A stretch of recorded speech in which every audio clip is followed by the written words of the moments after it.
আপনারা তো শুধু আমার ব্যাগটাই নিয়ে গেলেন, আমার কাছে যে 1 লক্ষ টাকা আর একটা মোবাইল আছে এটাও নিয়ে যান। এই বেটা এই দেখ 1 লক্ষ টাকা আর মোবাইলটা হাত আছে, চল লই গা। হেই বেটা, এই মহিলার ব্যাগ লইয়া পড়ছি, এখন আবার মোবাইল আর 1 লাখ টাকা লেগে ডাকতেছে। এই মহিলার মতলব বালা না, গেলে পরে যদি কেলায় এর থেকে ভালো ব্যাগের ভিতরে মনে অনেক মূল্যবান জিনিস আছে, আই যাইগা। ভাই আমি বুঝতে পারছি আপনারা আমার কথা বিশ্বাস করতেছেন না, আপনারা আশা লাগবো না, ধরেন এই যে 1 লক্ষ টাকা এটা নিয়ে যান। এই বেটা দেখ মহিলাটা 1 লক্ষ টাকা দিছে, মহিলাটা মনে হয় অনেক ভালো, ল টাকাটা ল। চল চল, আসলে মহিলা 1 লক্ষ টাকা দিছে, এটা কি লিগে দিছে বিষয়টা জানতে হইব, চল তো যাই। এই নেন ভাই ফোনটা। আফা, একটা জিনিস আমি বুঝলাম না, আমরা চুরি চিন্তাই করলাম, মানুষ আমাদের ধরে পিড়ায়, আর আপনি আমাদেরকে 1 লক্ষ টাকা দিলেন, মোবাইল দিলেন, আবার ব্যাগও দিয়ে দিলেন, বিষয়টা তো আমি কিছুই বুঝলাম না, একটু বলবেন? ভাই আমরা এত কিছু বলতে পারবো না, আপনারা যেগুলো দিছি এগুলো নিয়ে যান। আচ্ছা ঠিক আছে, চল আমরা জায়গা। এই বেটা, মাইয়াটা দৌড় মারলো কে? আসলেই তো তাই তো। কোনো নিশ্চয় একটা ঝামেলা আছে, বিষয়টা দেখতে হইব, তাড়াতাড়ি আয়।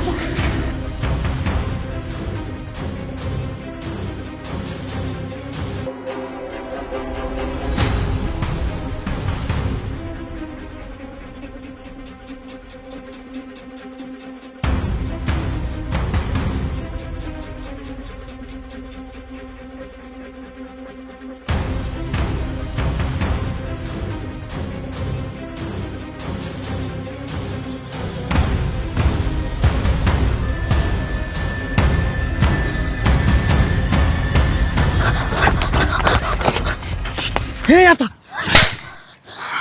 আপনার সমস্যা কি? আপনার কাছ থেকে নয় আমরা ব্যাগ নিছি, কিন্তু টাকার মোবাইল তো আপনি ইচ্ছা করে দিয়েছেন, ইচ্ছা করে এগুলো দিয়া এখন আপনি এই জায়গা থেকে লাভ দিয়ে আমাদের ফাঁসাইতে চাইতেছেন। না ভাই, আমি আপনাদেরকে ফাঁসাতে চাইতেছি না, আমি আর বাঁচতে চাই না, আমি ইচ্ছা করে মরতে চাই। হাই আফা, আপনি কি পাগল হয়ে গেছেন? আপনি বারবার বলতেছেন আপনি ইচ্ছা করে মরতে চান, আপনার সমস্যাটা কি আমাদের খুলে বলবেন? ভাই আমার সমস্যার কথা শুনে আপনাদের লাভ কি? এই আপা শুনেন, আপনার লাভ লস হিসাব করার সময় আমাদের কাছে নাই, আপনার সমস্যাটা কি সেটা আমাদেরকে আগে বলেন। ভাই আপনারা যেহেতু এত করে বলতেছেন তাহলে শুনেন, আমি বাবা মার অবাধ্য হয়ে একটা ছেলেকে পছন্দ করে বিয়ে করছিলাম আরও 5 বছর আগে। আমাদের সংসারটা ভালোই চলছিল 2 বছর ধরে, কিন্তু হঠাৎ করে আমার হাজব্যান্ড একটা মেয়ের প্রেমে লিপ্ত হয়ে যায়, তখন থেকে আমার সংসারে একটা ঝামেলা সৃষ্টি হয় ভাই।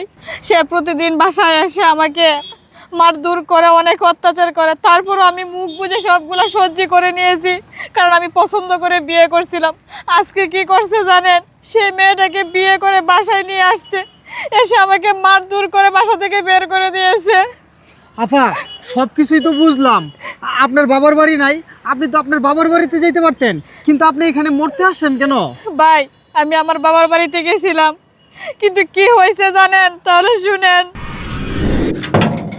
এই তুই এখানে কেন? হ্যাঁ, তুই আমার বাড়িতে কি? যা নিতে বাইরে। বাবা আমার ভুল হয়ে গেছে গা বাবা, বাবা আপনি আমারে মাফ করে দেন। আর যে ছেলের হাত ধরে আমি গেছিলাম, এই ছেলে আরেকটা বিয়ে করে আমাকে মারধর করে বাড়ি থেকে বের করে দিয়েছে বাবা। আমার তো কোনো জায়গায় যাওয়ার রাস্তা নাই গা বাবা। এই তোর এই কথা আমি শুনতে চাইছি। হ্যাঁ, যখন তুই ঘর থেকে বাহির হয়ে গেছস গা, আমার কাছে জিগাই গেছিলি, তুই যখন বিয়া করছস আমার কাছে জিগাইছিলি, তো এই কথা আমারে তুই শুনাইতেস কেন? হ্যাঁ, আমার মান সম্মান ইজ্জত কিন্তু কিছু আছে? হ্যাঁ, এই যা আমার বাসার সামনে বাইরে। আর যতদিন বাচ্চা আছ ততদিন আমার বাসার আঙ্গিনায় যেন তোরে না দেখি, যা।